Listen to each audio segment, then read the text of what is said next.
Hi, all. Welcome back. So far, we have seen what is Spring Boot, how to develop a RESTful API using a Spring Boot, what is Spring MVC, how to make use of a Spring Boot to develop Spring MVC. So we have seen different aspect of how to develop the microservices. So in next few sessions, we can see what are the different tools we can use to deploy these microservices in different environments. Okay. So how we can make use of containerization to take these applications, these microservices, and deploy it in different environment. So that is what we are going to see. So I'm going to start with a Docker. So Docker is nothing but a platform for developing, shipping, and running application with a container. Okay. So basically, after developing a microservice, okay, let's say like I developed a REST-based microservice.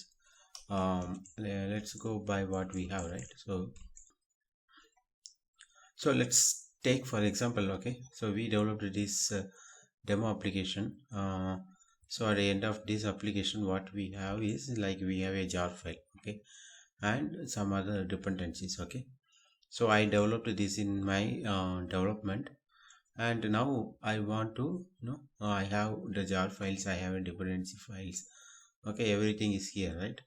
So I want to take this application, this microservice, okay, from my development, and I want to deploy it in the QC or in stage or in production.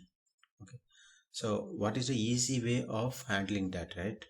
So that is why we are going to use the containerization. Okay, so what basically we want to do is put everything, okay, into a container. Okay, so we can take that container and we can deploy it in anywhere as required. It's like build once, okay, develop once, build once. Once you have the image, okay, you can take it in like any environment, and you can deploy and run it. So that is the concept of containerization. Okay, and for containerization, one of the tool which is most common is a Docker.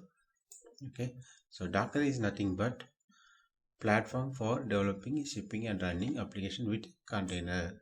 Okay, that is what we explain what is container. Okay, so before Docker comes in picture, okay, we were using the VM. Okay, VMs. So what is VM? VMs is nothing but abstraction of physical hardware that turns one server into main. So basically, as per this picture, okay, we have one physical server. Okay, inside a physical server we have a VMware. Okay, so inside the VMware I can create any number of VMs.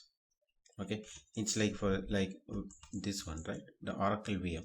Okay, the VirtualBox is a perfect example of VM. Okay, so inside my Windows machine, my Windows machine is a server.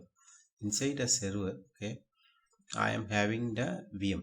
Okay, so inside this VM I can create any number of you know um environments. Okay, so for example, this is the environment which is using the Linux as a OS, and inside this OS I can install any number of softwares, any number of applications. And similarly, I can create another Linux environment or Ubuntu environment. Like I can create any number of you know environments here. Okay, so basically where we can use VM is for example, like I have a legacy application, okay, and which is in Linux. Okay, I want to scale up the application. I want to have a multiple environment for the same application. In that case, I can create a multiple VMs.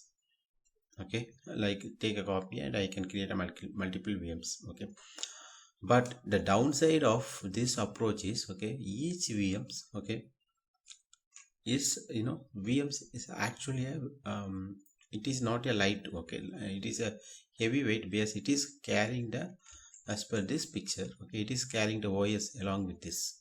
So like no so in the microservices world, if you are going to use VMs, you are going to carry the cost of even the OS along with each microservice, which is really very expensive. Okay, so that is why the alternate way of making is cost effective is making use of containers. Okay, so in containers, okay, like we are not going to carry any OS, like, okay, on top of OS we have, on top of operating system we have the multiple containers running. Okay, so it's going to be very lightweight. Okay, so because of that we have multiple advantages. Okay, we can run anywhere.